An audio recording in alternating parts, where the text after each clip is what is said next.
Throughout history, we've told stories to make sense of who we are.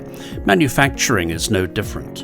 In the 19th century, we told ourselves we were the workshop of the world, and that was pretty much true.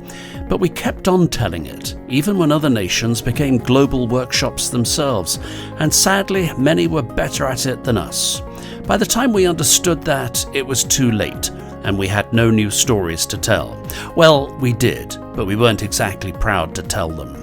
And gradually, others took control of our narrative.